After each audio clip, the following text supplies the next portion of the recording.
今天来谈谈关于孩子玩这个话题。孩子小的时候，最大的天性是什么？就是玩，在玩中认识和探索世界，在玩中找自己的兴趣并发现自己。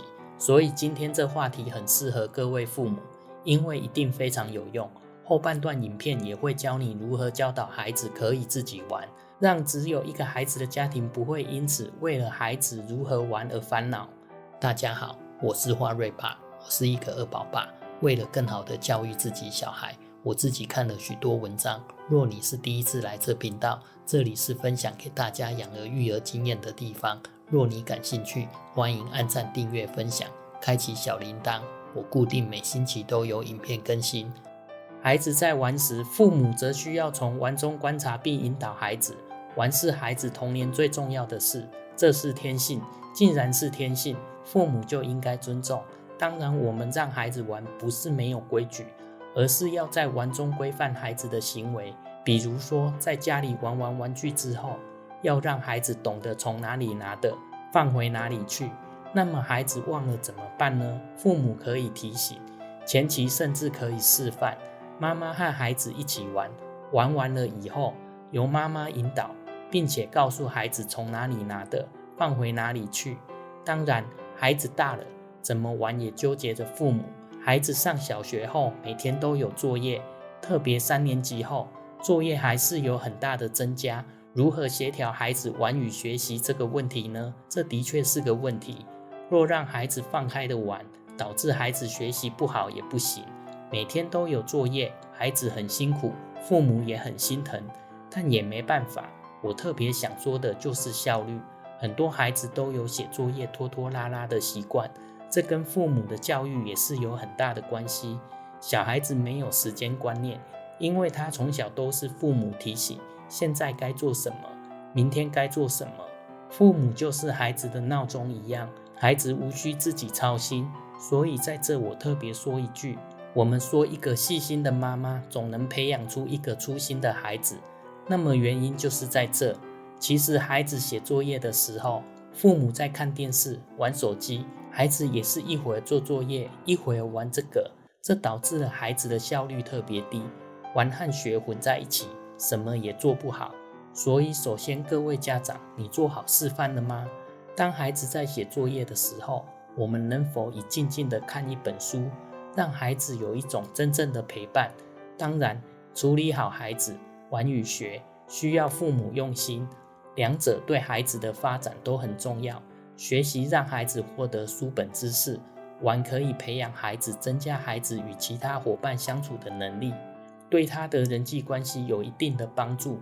玩也可以帮助孩子及时了解周围的世界，通过不断的探索和发现的过程，锻炼孩子的思维能力。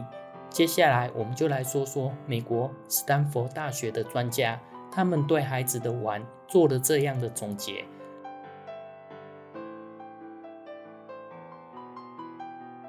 斯坦福大学专家说，玩首先可以给孩子提供一种机会，让他能够比较早的学到一些社交技巧。孩子通过和他们同年龄或者比他们稍大稍小孩子之间玩耍，可以学到很多社交的技巧。比如说，他们可以在玩耍的过程当中了解伙伴的情绪变化。所以我们提醒家长，2个孩子在一起玩，或者几个孩子一起玩，他们之间发生了一些小矛盾，比如说抢了一个玩具，我们建议家长就可以袖手旁观。只有这样给孩子足够的空间，孩子才能够通过一种发生矛盾的过程当中来体验情绪，同时他也能够感知情绪获得这样的一种变化。第二点，玩耍对孩子的情绪调节是有很大作用的，情绪的控制也能起到很好锻炼的作用。比如说，几个孩子在玩同一个玩具的时候，孩子需要等待轮到他的时机，这就是一种自我调节的能力，同时也是一种情绪的自我调节。比如说，当孩子感到比较沮丧、心情不好的时候，需要一种自我的控制，而不是立刻把这种不良情绪宣泄出来。第三，玩耍的一个重要作用，就是通过玩耍中的大动作和精细动作，可以提升孩子的肌肉能力。孩子会玩一些自己喜欢的东西，这个过程中，他们可以锻炼自己的相关肌肉能力，比如说去拿住玩具、拿住笔，这包括大动作，包括去控制自己身体的一部分。所以玩是对孩子来讲是一个非常非常让孩子着迷的事情。那我们家长就是让孩子玩中学，学中玩，这个学也是让孩子潜移默化、自然而然形成的。另外，我们再探讨另一个问题，为什么小孩不会自己玩呢？当小孩一下课回家，就会跟妈咪说：“你可以陪我玩吗？你今天都没有陪我玩，我好想你陪我玩哦。”每次听到小孩这样的要求，心里都会觉得很为难，不是因为我不想陪他玩，只是因为每天要做的事情很多，煮饭、打扫、整理房间，好不容易把事情都做完，正想要坐下来休息一下，小孩却拉着我陪他玩。不要说体力会吃不消，心理压力也很大，因为如果常常拒绝他，会怕小孩以为我们不爱他。其实可以理解小孩为什么会希望陪他玩，因为很多家庭只有生一个孩子，从小到大都只有父母陪他，并没有年龄相仿的玩伴。而且作为成年人，当我们跟小孩玩的时候，不多不少会比较迁就小孩，自然小孩会比较喜欢跟我们玩。在某个程度上，小孩是因为觉得跟我们在一起比较有安全感，喜欢和我们黏在一起的感觉。专家认为，小孩不懂得自己玩，绝大部分都是父母的责任，因为父母的过度介入，让小孩变得太依赖而失去了自发性。其实小孩的人际发展是有3个阶段性的，分别是依赖期，2岁前年幼的宝宝会非常依赖父母，一刻都不能分开。第2个自主期，小孩到了2岁左右，开始要求什么都要自己来，开始追求独立。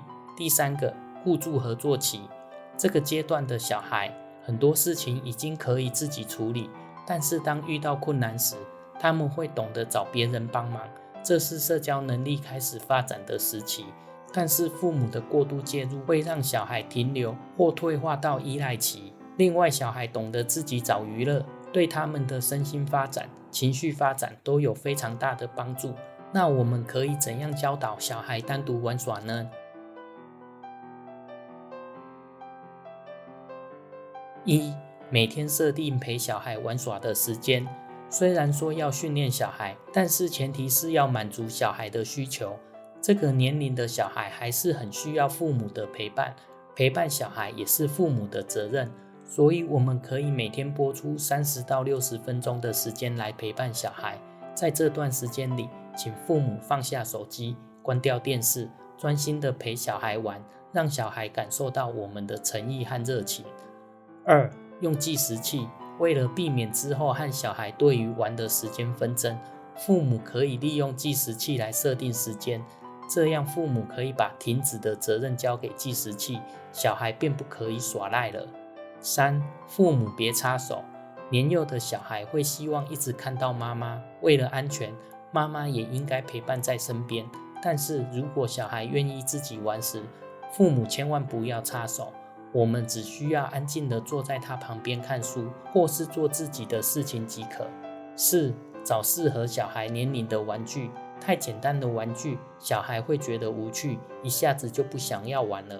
难度太高的玩具会让小孩感到挫折，动不动就需要父母的帮忙，所以父母必须要寻找适合小孩年龄的玩具，让他们感到有挑战性，又不会无聊。5. 培养小孩的兴趣，音乐、画画或运动都可以培养小孩的独立性。当父母忙碌的时候，小孩会因为有了自己的兴趣而不会感到无聊。以前我会为了每次拒绝小孩的要求而感到愧疚，小孩也会因为我每次的拒绝而感到难过。但是自从他学会了自己玩耍以后，我们的关系变好了，他也变得更开心。有一次，我听到房间里传来嘈杂的声音，原来是小孩自己在玩积木。他一时拿着人偶在天上飞，突然人偶又变成他故事里的坏人，被警察追。在一旁观赏的我感到好有趣，也很庆幸小孩终于懂得自己寻找到快乐。以上就是今天的内容，大家还有怎样育儿议题感兴趣吗？也可以在下方留言和我说，我一定会把大家的宝贵意见记下来，并制作出更多优质影片，让你和小孩可达到更好的亲子关系。